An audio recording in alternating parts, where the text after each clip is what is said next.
Bonjour et bienvenue sur la chaîne Zone Bourse. Alors au début je voulais pas faire cette vidéo sur le pétrole qui a coté à un cours négatif ou plutôt sur les futurs pétroles qui ont coté à un cours négatif. Pourquoi? Parce qu'assez rapidement il y a eu des articles et des vidéos de qualité qui ont expliqué ce qui s'était passé. Et puis je me suis dit, quitte à arriver avec 1 ou 2 jours de retard, autant faire la vidéo la plus pédagogique possible en prenant une anecdote qui va parler à tout le monde, mais cette fois-ci en remplaçant le pétrole par la bière. Et oui, pour vous garder réveillé, je suis donc passé à la bière pour vous expliquer comment la bière peut aussi avoir un prix négatif. Alors il est 2 heures du matin. Vous êtes à une soirée où vous avez beaucoup bu, beaucoup trop bu. Et vous n'êtes pas chez vous, mais vous êtes chez des amis, à 2 km de chez vous, et vous êtes venu à pied. C'est la fin de la soirée, et votre ami n'a pas fini tous ses fûts de bière. Tout le monde est dans le même état que vous, plus personne en veut, mais lui, il ne veut pas garder le fût, et il se propose de vous le vendre pas très cher. Le problème, c'est que c'est un fût de 30 litres, donc soit vous le buvez sur place, mais bon, là vous êtes à saturation, soit vous le ramenez chez vous. Mais vous, avec vos petits bras, vous avez une capacité de stockage pour ramener le fût qui est limitée. Donc vous devez prendre un taxi ou un Uber qui va vous coûter 10 euros. Vous dites donc à votre ami, ok, je te le prends, mais tu me donnes 10 euros. Dans ce cas-là, on a bien un prix négatif. Alors, est-ce que pour autant, demain matin, la bière, elle va être un prix négatif dans les supermarchés ? Bien sûr que non, c'est un prix à un moment précis, donc 2 heures du matin, où tout le monde a trop bu, et à un endroit précis, qui est un petit peu loin de chez vous, qui est chez votre ami, qui est d'ailleurs un petit peu moins votre ami, depuis que vous lui demandez de l'argent pour amener un fût de bière. Et bien sur le pétrole, c'est pareil. Le prix négatif, il a eu lieu sur des futurs à échéance mai, donc en pleine crise du coronavirus, quand la demande est la plus faible, puisque plus personne ne se déplace, et les usines tournent au ralenti. Aussi sur un produit précis, le pétrole, mais pas n'importe quel pétrole, le WTI, c'est-à-dire le pétrole américain coté à New York.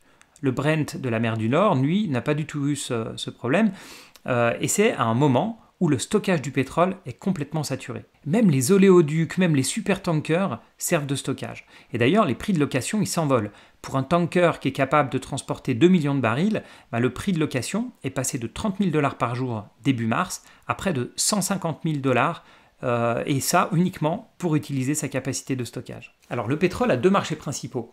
Celui qu'on appelle le spot, donc ce sont des transactions immédiates, où on va s'échanger les barils immédiatement, et puis le marché du futur, où en fait on va négocier des contrats, mais pour une date de livraison future qu'on va appeler l'échéance, donc on peut s'échanger des contrats sur le pétrole avec une livraison en septembre 2020, en octobre 2020, etc.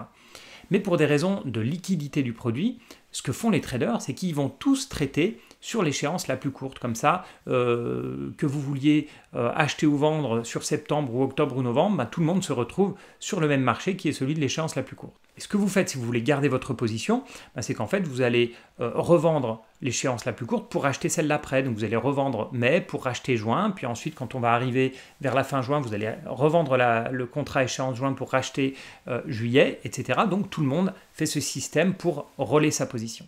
Et si le prix de l'échéance plus courte est moins cher que l'échéance un peu plus lointaine, on est ce qu'on appelle en contango, donc ça va vous coûter de l'argent de relayer votre position.